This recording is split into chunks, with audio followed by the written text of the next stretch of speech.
man maay Aji Yacine Dieng man maay tantam sant ci yàlla rek sant yàlla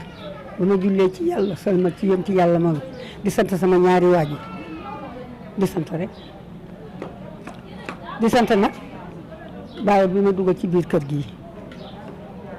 di sant Xalifa nag di sama doom ju baax doom ju yërëm ay mbokkam yërëm ay jàmbur di ñaanal Xalifa Macky Sall mi ko tëj yal na ko yàlla may gudd fan gu ànd ak wér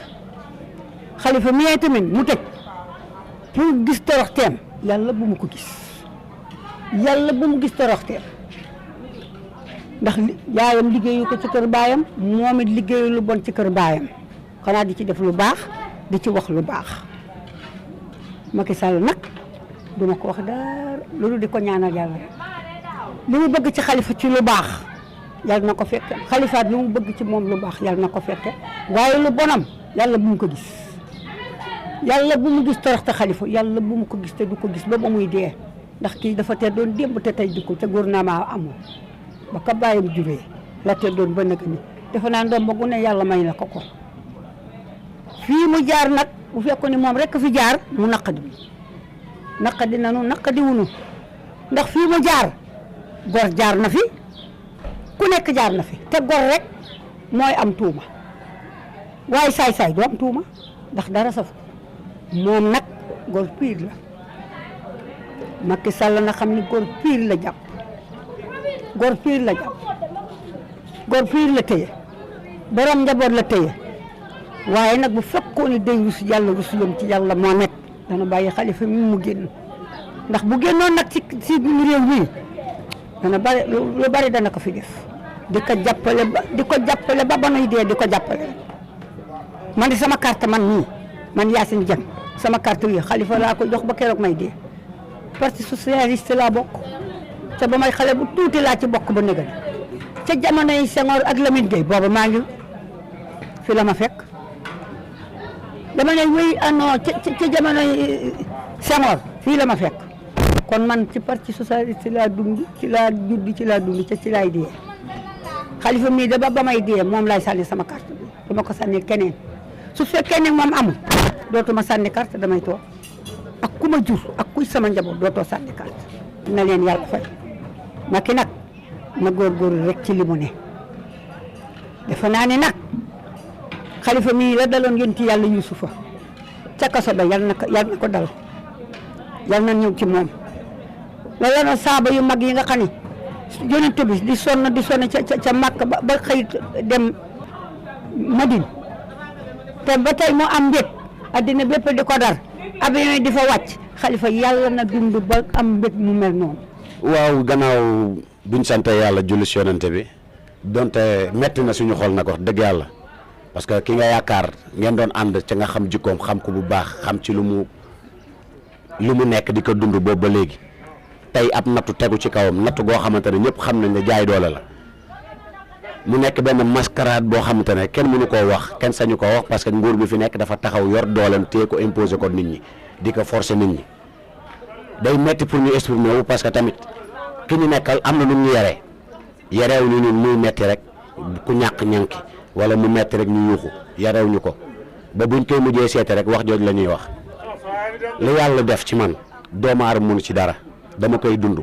te noonu laa ko gëm naa nattu gi ma yàlla teg waaye li si am solo ba am solo mooy nattu gi yëpp nattu yàlla la dëgg la waaye am na doomu aadama gu ci nekk yor dooleem ne moom moo koy forcer nit ñi di teg dooleem goo xamante ne teg ko doomu aadama yi ne moom kenn du nooy kenn du wax kenn du jëf moom mooy buur mooy bummi sa dictature là dafa war a deñ dafa war a jeex booy xool procès bi donte ñun xamuñu sax ce qui est du loi xamuñu lan mooy loi xamuñu si li ci biir carrément mais booy fekkee di yàgg di assister à tout moment les procès da ngay xam ne lii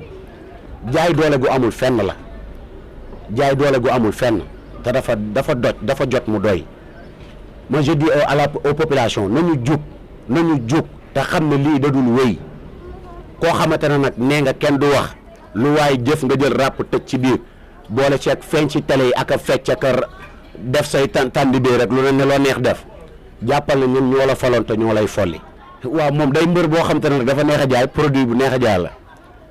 boo nee Khalifa Sall rek le maire de Dakar ñëpp xam nañ li mu fi def jëf la yàlla di fay yàlla fayul ay wax par rapport ak ki nga xamante ne nekk na fi boobu ba léegi di jaay doole ak ki nga xamante ne mi ngi fiy nekk kenn mos koo dégg ci wax kenn mos koo dégg ci tontante liggéey lañ ko xamee Dakar da nga fay dugg Dakaru démb xool Dakaru tey xam ne kii c'est un travailleur te olof dafay tàmm di wax ne koo dénk pantre mu yoral la ko sàmmal la ko bis boo ko dénkee appartement na sa xel dal te tëdd nelaw lenn rek lañ koy mën a xañ fu mu nekk ni la fekk Khalifa génn def campagne loolu ce sera dur en eux moo tax duñ ko bàyyi mu génn retenir ko lañ koy def pour xañ ko mu def campagne mais campagne am da koy def yar na ay ndaw yoo xamante ne mën nañ ko nekkal ci naaj bi ak ci kër gi parce que jàngal nañu ko wan nañu yoon bi Mimi Touré jaar na fi dañ koo battre keneen ku dul Mimi Touré jaar na fi dañ koo battre ndax moom yaree nañu suñ politique teg nañu ci yoon boobu. waaw ni ñu ko dundee ñun xam nañu lépp politique la ñun dara métti ñu xam nañu lépp politique la Macky Sall Khalifa rek foo ne Khalifa dong moo ko fiy daaree wante Khalifa yàlla jeexul man dama foo ne premier tour bi moom da si jàll premier tour bi du jàll de Macky wóor na Cheikh na Ahmed Tidiane mi ñu yaakaar premier tour bi du jàll man maa la wax lii gis nga grand fii ñu ngi koy xaar fii du fi am ñeente gracé su ma la ko waxee rek gëm ma déggu luñ la wax politique la ñun ñi xale yu ndaw yi ñuy dund sax xam nañu politique la ñëpp xam nañu politique la man rek mën naa ko battre Grand Yoff man rek ndax ñun Grand Yoff lañ dëkk Grand Yoff lañ yendoo Grand Yoff fii Sénégal yëpp Grand Yoff fii ñun fii Khalifa Sall dëkk fii cosaanoo fi papam dëkk fi yaayam dëkk fi fii ñun waxaale wuñ ko ne ñun ñëpp benn lañu waaw ñoom ñu xaw a jaaxal locataires yi ñu jaaxal te locataires yi suñu jàkkaarloo ñoom làmb ji tàq na jeex na Macky Sall dama koy yëgal ñaari kaddu laa koy yëgal wóor na sëñ Dina Mouhamed du gagné day dem deuxième tour nee ko day dem deuxième tour ñu ragaluñu de moom ku wax mu tëj ko lu ñu ñëw tëj ñun ñu ngi nii nañ ñëw tëj ñun jigéen ñi ñun ñooy fol ni pare na si àddinaam pare na koo xam ne jabaram moo yore nguur gi pare na ñun pare na pour jàkkaarloo ñun la Grand Yoff ñun fii Grand Yoff la waaw kontaan rek gis nga xoolal mafia ñun ñooy kooba Khalifa Sall xoolal dara du ko fi am na dem de dañuy sant yàlla jublu ci yonent bi ndax olof nee na garab guy doon pént lawbe du ko xam ba di ko gor Khalifa dañ ko takkal rek Khalifa ko xam yaroon doog moom xam mooy kan xam ne bëggul alalu jàmbur Khalifa dafa suur démb ànd ak Macky nag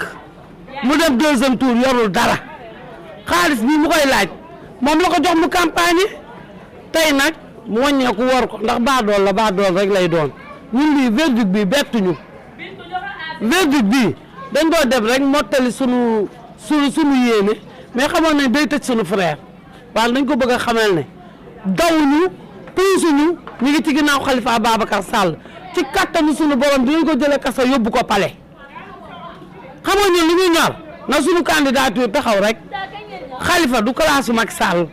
Khalifa gor pire la Khalifa du toppaan dañ koy topp mais du topp kenn. waaw léegi ñu gis ni procès bi bëri na ay wax naka ngeen jàppee boobu procès yéen. projet bi politique la jaarul yoon ndax Mamadou Diop fi Khalifa jaar la jaar kii nu ñu koy waxeeti Papa Diop fa la jaar Blaise Diagne ba tey ville de Dakar foofu lay jaar Khalifa fa mu remplacé fañ teg tànkam rek la teg tànkam xëy na nag dafa gis leneen ci moom Khalifa moo ko supérieur fuuf fee mu toog fa la ñu bëgg a toog ci kàttanu yàlla tey du ñu jooy du ñu xëm du ñu def dara dañuy takk suñu ndigg dem jàppale suñu càmmañ mu dem pale génn fële ci kàttanu suñu borom. ngeen ban stratégie ngeen war a jël pour battre campagne. ñun bi ñuy dem campagne député fu Khalifa ne fan la Khalifa ne du kaso ñoo ko baat dafa sàcc ne ñoo ko baat bii nag 100% lay doon bu demee Khalifa Sall doon deuxième tour ci kàttanu yàlla premier tour lañ koy dóor bu daanu ñu ngi ñaan nag sunu borom moo am lépp moo man lépp yàlla nañ jàppale ba sunu càmmañ li dellu sunu loxo ci kàttanu yolent bi. waaw xanaa di rectifier rek da nga naan yoonu Macky Sall daan na ko juróomi at donc li am tey nag def naa bettuñu parce que xamoon nañu ni Macky Sall aujourd'hui dafa am benn combat politique bu mu mëne jox ko habillage judiciaire et ce qui fait mal c'est que une certaine partie de la justice accepte de se prêter à ce jeu parce que ñëpp xam nañ ni li am tey du droit parce que su doon wax nañu une petite portion de droit Khalifa serait libéré dama noonu du ma commenter le verdict sur le côté juridique mais damay jël rek benn exemple le juge Demba Kandji nous a dit ce matin